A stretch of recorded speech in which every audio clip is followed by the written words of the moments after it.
Bone marrow ಅಂತ ಇನ್ನೊಂದು important test. So ಈಗ ನಾನು ಹೇಳಿದ್ನಲ್ಲ, ರಕ್ತ ಎಲ್ಲಿಂದ ಬರುತ್ತೆ? ಬೋನ್ ಮ್ಯಾರೋ, ಅದು ಫ್ಯಾಕ್ಟ್ರಿ. ಲಾಂಗ್ ಬೋನ್ಸಲ್ಲೆಲ್ಲ ಚೆನ್ನಾಗಿ ಮ್ಯಾರೋ ಬಂದಿರುತ್ತೆ. ಆ ಮ್ಯಾರೋಯಿಂದ ಬ್ಲಡ್ ಸೆಲ್ಸ್ ಎಲ್ಲ ಪ್ರೊಡ್ಯೂಸ್ ಆಗ್ತಾ ಇರುತ್ತೆ. ಆದರೆ ಕ್ಯಾನ್ಸರ್ ಹಾಸ್ಪಿಟಲ್ಗೆ ಬಂದಾಗ ಡಾಕ್ಟರ್ ಯಾವಾಗ ಬ್ಲಡ್ ಕ್ಯಾನ್ಸರ್ ಅಂತ ಒಂದು ಡೌಟ್ ಅವ್ರಿಗೆ ಬರುತ್ತಾ, ಆವಾಗ ಅವ್ರೇನು ಮಾಡ್ತಾರೆ, ಬೋನ್ ಮ್ಯಾರೋನ ತೆಗೆದು ಬಿಡ್ತಾರೆ. ಯೂಶ್ವಲಿ ಬೆನ್ನಲ್ಲಿ ಹಿಂದೆ ಮೂಳೆಯಿಂದ ತೆಕ್ಕೊಳ್ಳೋದು ಅದು. ಆ ಮಟೀರಿಯಲ್ನ ತೆಗೆದು ನಮಗೆ ತಿರ್ಗಾ ಒಂದು ಟ್ಯೂಬಲ್ಲಿ ಕೆಲವು ಸ್ಲೈಡ್ಸಲ್ಲಿ ಎಲ್ಲ ಕೊಡ್ತಾರೆ. ಆ ಬೋನ್ ಮ್ಯಾರೋನ ತಗೊಂಡು ನಾವು ತಿರ್ಗಾ ಬ್ಲಡ್ ಕೌಂಟಿಂಗ್ ಮೆಷಿನಲ್ಲೂ ಹಾಕ್ತೀವಿ, ಪ್ಲಸ್ ಸ್ಲೈಡ್ಸ್ ಮಾಡಿ ಅದರದ್ದು ನಾವು ಮಾರ್ಫಾಲಜಿ ಅಂದರೆ ಏನು, ಯಾವ ಥರದ ಸೆಲ್ಸ್ ಇದೆ, ಯಾವ ಥರದ ಸೆಲ್ಸ್ ಜಾಸ್ತಿ ಆಗಿದೆ, ಯಾವ ಥರದ ಸೆಲ್ಸ್ ಕಡಿಮೆ ಆಗಿದೆ, ಆಮೇಲೆ ಅದು ಕಾಣ್ತಿರೋದು ನಾರ್ಮಲ್ ಇದೆಯೋ ಇಲ್ವೋ.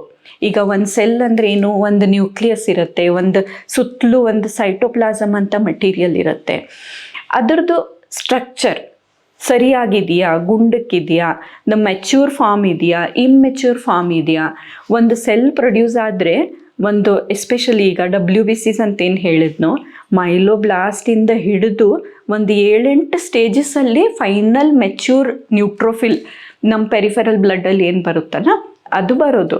ಸೊ ಈ ಸ್ಟೇಜಸ್ ಕೂಡ ತುಂಬ ಇಮ್ಮೆಚ್ಯೂರ್ದ ಪೇರೆಂಟ್ಸಲ್ಲಿರೋದು ತುಂಬ ಕಡಿಮೆ ನಂಬರ್ಸಲ್ಲಿರುತ್ತೆ.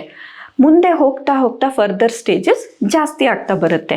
ಸೊ ಆ ಪ್ರಪೋರ್ಷನ್ ಏನಿದೆಯೋ ನಮ್ಮ ಬೋನ್ ಮ್ಯಾರೋನಲ್ಲಿ ಸರಿಗಿದೆಯೋ ಇಲ್ವೋ. ಈಗ RBC ಪ್ರೊಡ್ಯೂಸ್ ಮಾಡುವಂಥದ್ದು ನಾರ್ಮೋಬ್ಲಾಸ್ಟ್ ಅಂತ ಏನಾದರೂ ಪೇರೆಂಟ್ ಸೆಲ್ ಇರುತ್ತೆ, ಅದು ಕರೆಕ್ಟಾಗಿದೆಯಾ? WBCದು ಪೇರೆಂಟ್ ಸೆಲ್ ಏನಿದೆ ಅದು ಕರೆಕ್ಟಾಗಿದೆಯಾ? ನಂಬರ್ಸಲ್ಲೂ ಕರೆಕ್ಟಾಗಿದೆಯಾ? ಅದೇ ಜಾಸ್ತಿ ಆಗಿದೆಯಾ? ಆಗಿದ್ದರೆ ಲ್ಯೂಕೀಮಿಯಾನ ಲಿಂಫೋಮಾ ಅಂದರೆ ನಾ ಹೇಳಿದ್ನಲ್ಲ, ನ್ಯೂಟ್ರೋಫಿಲ್ ಸೀರೀಸ್ ಒಂದು, ಲಿಂಫಾಯ್ಡ್ ಸೀರೀಸ್ ಒಂದು. ಸೊ ಬೇರೆ ಬೇರೆ ಥರ ಬ್ಲಡ್ ಕ್ಯಾನ್ಸರ್ಸ್ ಇರುತ್ತೆ. ಅದನ್ನೆಲ್ಲ ನಾವು ಈ ಬೋನ್ ಮ್ಯಾರೋ ಸ್ಟಡಿನಲ್ಲಿ ಕಂಡುಹಿಡಿಬೋದು. ಅದು